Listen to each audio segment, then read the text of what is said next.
Well, we're recording this before Georgia's second scrimmage, and the offensive line has had a rough run for a second there in fall camp. It wasn't just the first scrimmage. I mean, the defensive line has really had a number on them. What is your expectation of Georgia's offensive line? Because for me, this should be a really good group for them.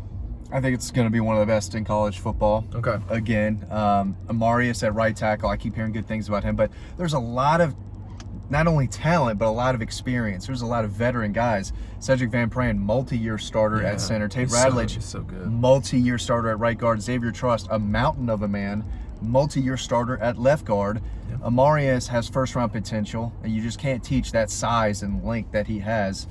He still has an incredibly high ceiling. And then Ernest Green is a guy that they are very, very high on, who could be the next first-round pick at left tackle. But are they as good as they were 2 years ago or last year? I'm not sure. But if you look around college football, how many teams are going to give you a better starting five than that? Why? So you lose, Broderick, first top 15 guy, and you're replacing him with the line has not changed with the exception of Ernest Green. Now, Unfortunately, Devin Willock passed in January, and we all know that unfortunate situation that happened there. Devin Willock would be someone that would be giving them a very hard look at an interior starting position, but unfortunately he died. And now you are essentially taking the starting team or the starting offensive line from the national championship game and putting Ernest Green in there instead of Broderick Jones.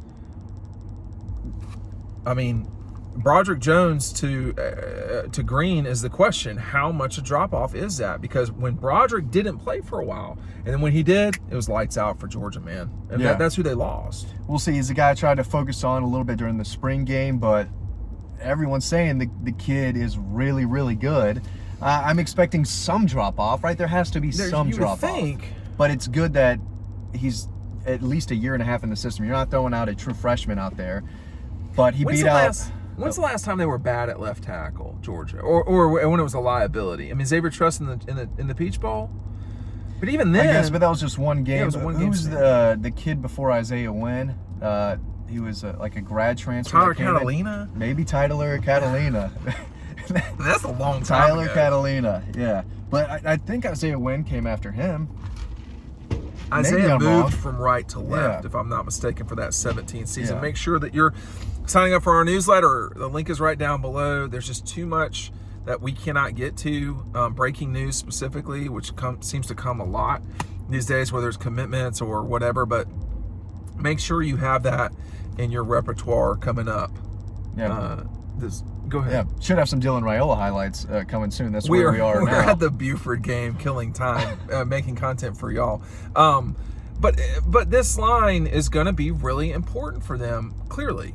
Alabama's offensive line is going to be good. So is Michigan's, but they are. Mike Bobo still wants to run the football. He wants to be physical at the point of the attack and win the line of scrimmage, and this group can absolutely do that, especially when you have the best center in college football who is back for his fourth year.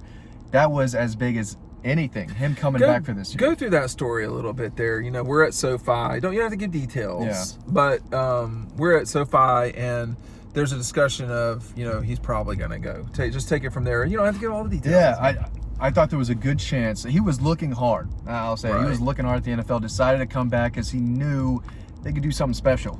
Something that when you write the story of college football, you would have to, talk soon about the three-peat that could happen. He wanted to come here and do that. And he would be the only...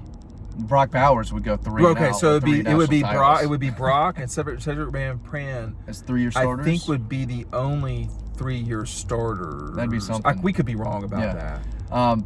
But I know Austin Pulaski could probably play for most SEC programs. Micah Morris is really good. Dylan Fairchild is really good. I wonder when Kirby says the 8 players, who the other 3 are.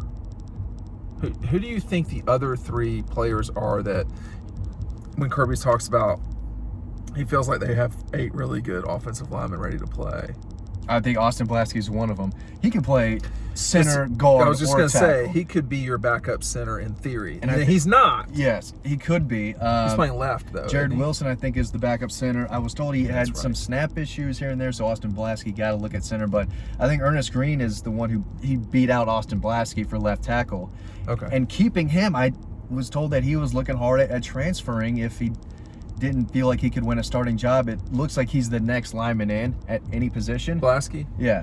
But Micah Morris has been around for a while, and that 21 class, he's big, physical, solid 4-star offensive lineman. Dylan Fairchild was the top 100 player in the country in that 21 class.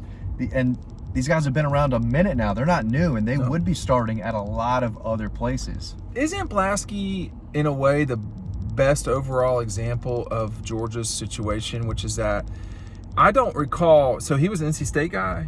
Is that right? Am I getting that right? He's from Savannah. He was a low 3-star. Right. Okay. So then that's my Yeah. point is that, whether you're talking about, you're talking about a guy right there who is going to be a starter at some point. Now, I don't know when, but that I think a lot of people sort of missed on. Am I wrong about that part? 100%. He's Yeah. not the biggest guy, but he put on a lot of weight at Georgia. But What high he's school did he mean. go to? South Effingham. Effingham. Yeah, he was NC State, was he not?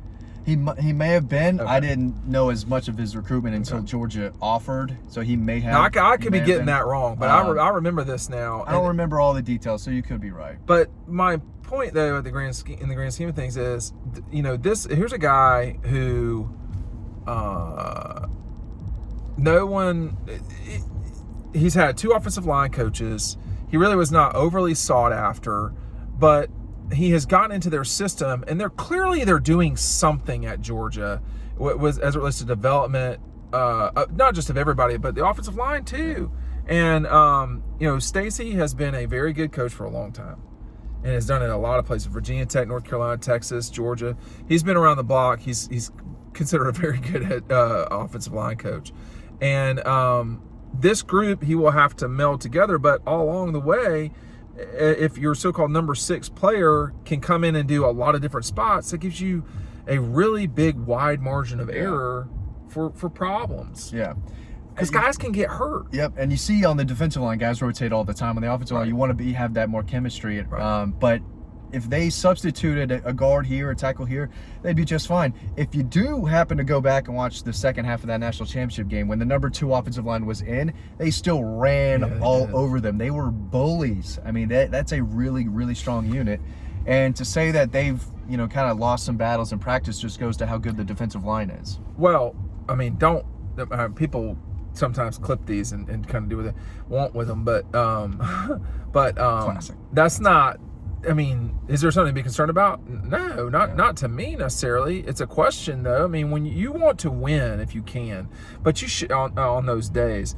It's been a lot of back and forth, from what I understand, more than anything. I think that, as I have said in the past, you really don't want your offensive line running all over the defense. Maybe if they're throwing some, that's one thing, but running like you're physically beating up the defensive line, that front 7. That, to me, that's problematic in a way, that because you can do stuff on defense to stop the run, and right now Georgia's running backs are a little bit dinged up, so there's explanations for things. But I do this offensive line is going to have to be good. And whenever Mike's had good offenses, they've run the football. Hello, that's the basics of football. It's the safest way to get the ball down the field. Especially if that group is healthy, because then you're talking about a lot of running backs who are going to break a lot of tackles and keep the chains moving. They're going to get healthy. But, I mean, when you've got 4 backs that are 220 pounds. Yeah, it's going to be a lot. Because it's not just Edwards, who is hard enough to deal with. Yeah. You've got Milton, and then after that, you've got Robinson. That's just those 3 are not a lot of fun to deal with. Yeah. Now, they're not explosive in the way that you would have seen in the past, like with Kenny. Kenny or James Cook or Sony Swift. Yeah. So they don't have that. They are missing that now. That's what Dwight Phillips is going to be. World class speed is what he's definitely going to have that. I can attest to that. But Nate Frazier is going to be very, very good. And Chauncey Bowen's Florida commitment, runs really well for a guy who I think is right at that 200 pound range. So Dell got a lot of heat for missing on Justice Haynes and having to go to his plan kind of C or D in last year's class with Roderick Robinson, he's 230, incoming freshman. He's the heaviest Justice one. Hayes is really good. Yeah, he's going to be really, really good. But he's got 3 outstanding backs currently in this 24 class. Well, 3 back. I mean, that's. I don't know that you don't need 3 all the time, but you probably do need 2. But anyway, thanks for watching. Make sure you sign up for the newsletter.